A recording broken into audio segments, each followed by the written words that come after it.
This is a polarimeter, and particularly it's the Atago AP300 automatic polarimeter.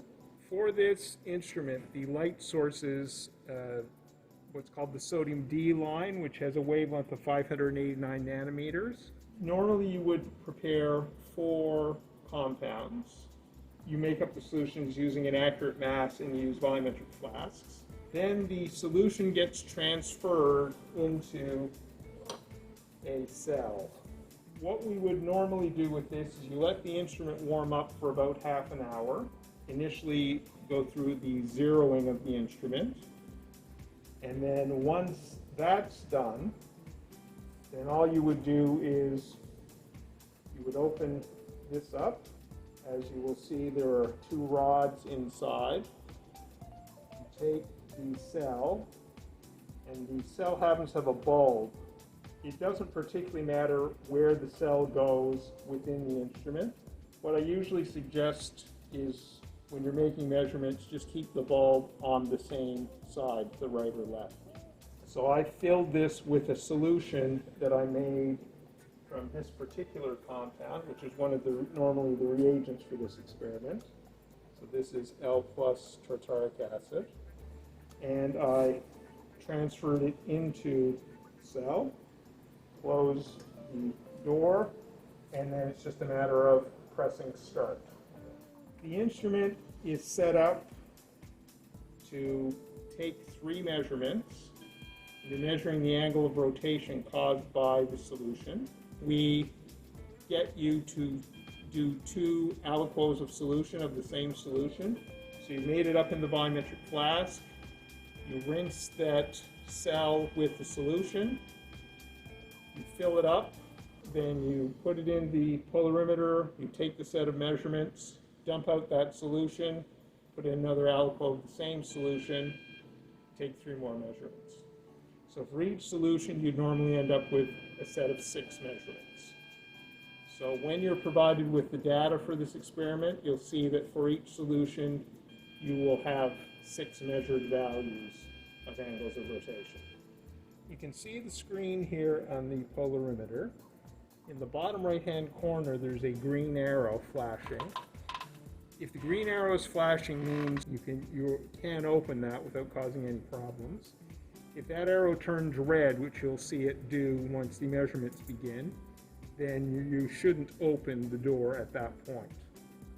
The first thing we would do would be to zero the instrument. So all that involves is you don't have a sample in the instrument, and all you do is press the 0 button, and it goes through a cycle.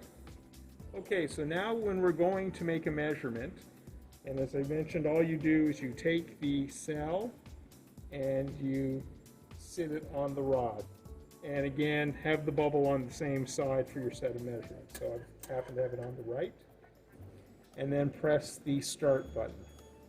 Up here, you may or may not be able to see the number 1 is there, so it just indicates it's the first measurement being taken.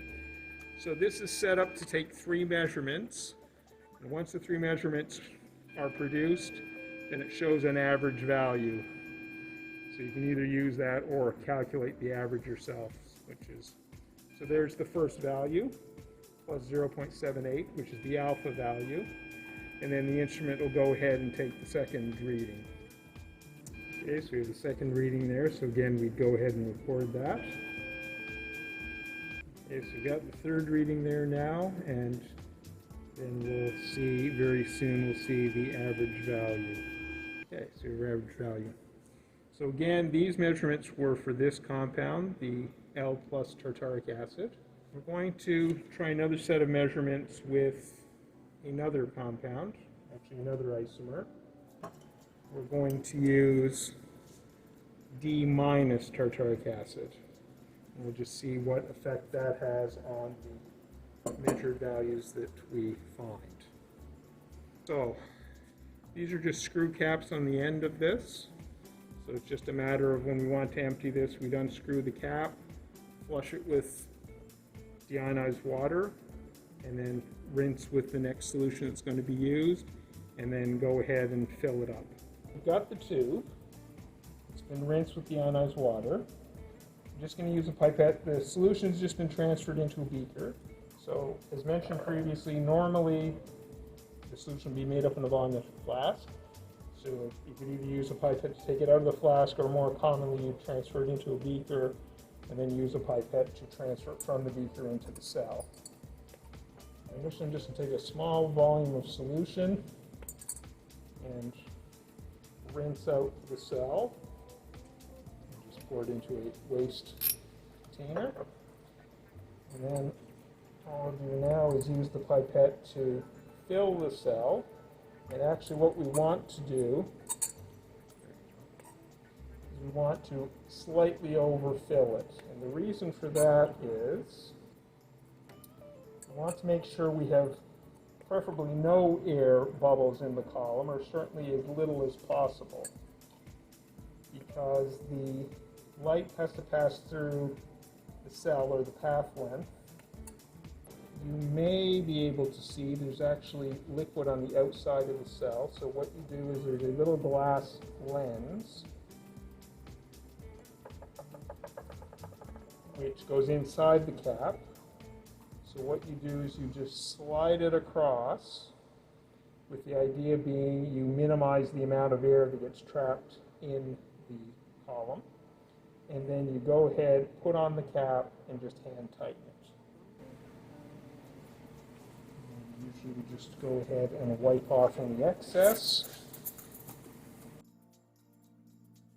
And again, the light is traveling through this path. So it goes through the lenses on either end of the cap, so it's going through that way.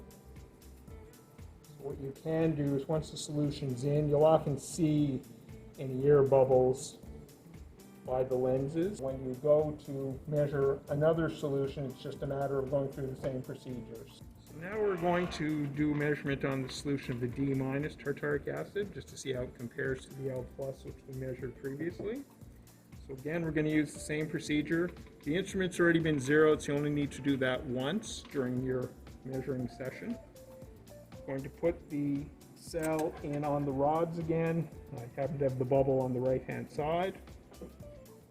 So we had the green arrow. I've got it in the folder now. I'm just going to press start, and we will see what happens. And you can see that we got a negative value for alpha, whereas when we used the L+ tartaric acid, we got positive values for alpha. The compounds that you would prepare for this experiment are all generally orange in color. The minus cobalt iodide can be brown, but just to show two of the solutions. Now, the thing with making measurements using this instrument is the light needs to be able to penetrate the solution. So with that minus cobalt iodide compound, sometimes the solid appears more brown. If that happens, sometimes you end up with a brown solution and the light won't penetrate, so therefore you don't get a reading.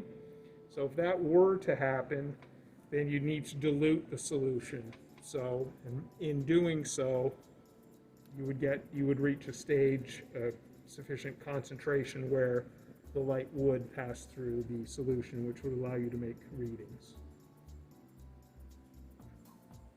This is the COEN3 iodide, the minus isomer. Okay, so once again you can see we've got a minus isomer here, and we're getting minus values for alpha.